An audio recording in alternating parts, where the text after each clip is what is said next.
We have lifted the grounding of our aircraft, and right now they are participating in the Cope Thunder 25-1 exercise.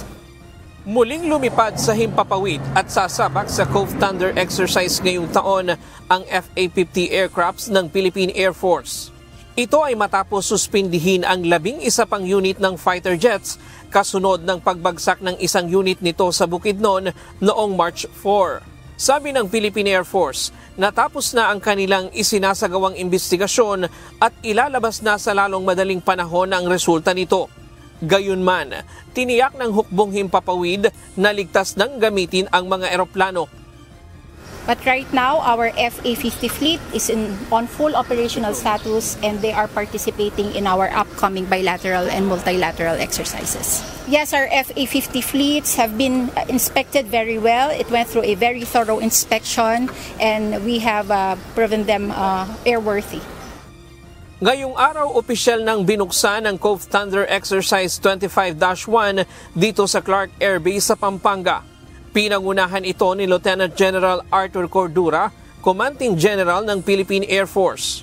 Sa unang pagkakataon ay magkakaroon ng International Observer Program kung saan ilan sa mga kaalyadong bansa ang sasama, gaya ng Royal Malaysian Air Force, Royal Thai Air Force, Royal Australian Air Force, Japan Air Self-Defense Force at Indonesian Air Force.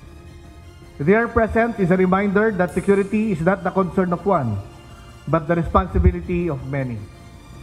Further down the road, we look forward to the seamless transition to exercise Balikatan, which will continue to push the boundaries of our interoperability with other allied forces. Layunin ng pagsasanay ngayong taon ay paunlarin ang kakayahan sa asymmetric warfare, pahusayin ang conventional capabilities upang matiyak ang kahusayan sa mga operasyon sa himpapawid. Mapataas ang operational readiness at mission effectiveness ng hukbong himpapawid.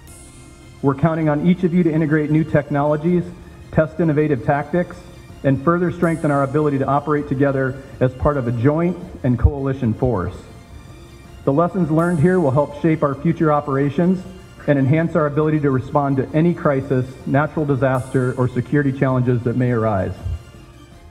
Throughout the exercise, we will engage in a range of high-value activities aimed at improving our joint operational effectiveness. This includes developing warfare capabilities for force projection, area denial, enhancing joint archipelagic defense strategies, and sharpening our edge in electronic warfare, electronic intelligence, and mission planning. Kabilang sa pagsasanay ay ang combined air and ground exercises. Ito yung F-16 ng Estados Unidos na gagamitin sa Cope Thunder exercise ngayong taon.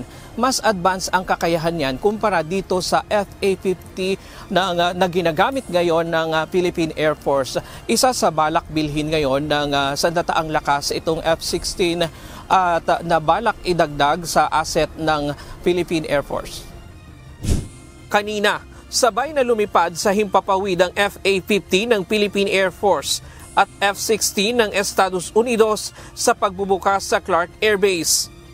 The primary role our F-16s will be conducting here is we're going to be integrating with the FA-50s here, doing a variety of mission sets, mostly focused on air-to-air basic training, including dogfighting as well as tactical intercepts of how to safely and efficiently go out and intercept aircraft.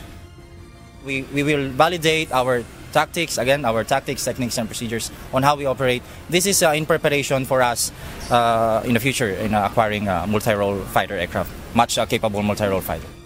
Nasa 729 personnel at iba't ibang uri ng assets mula sa Philippine Air Force ang lalahok sa pagsasanay gaya ng FA-50, A-29B Super Tucano, S-76A at S-70I Black Hawk helicopters. Mula naman sa United States Pacific Air Force, kabuuang 250 personnel at 12 F-16 fighter jet. Isasagawa ang mga pagsasanay sa Basa Air Base, Clark Air Base at Colonel Ernesto Ravina Air Base sa Tarlac. Tatagal ang pagsasanay hanggang April 18. Ryan Lacanlale, UNTV News and Rescue. Diyos ang aming sandigan, serbisyo publiko ang aming pinahahalagahan.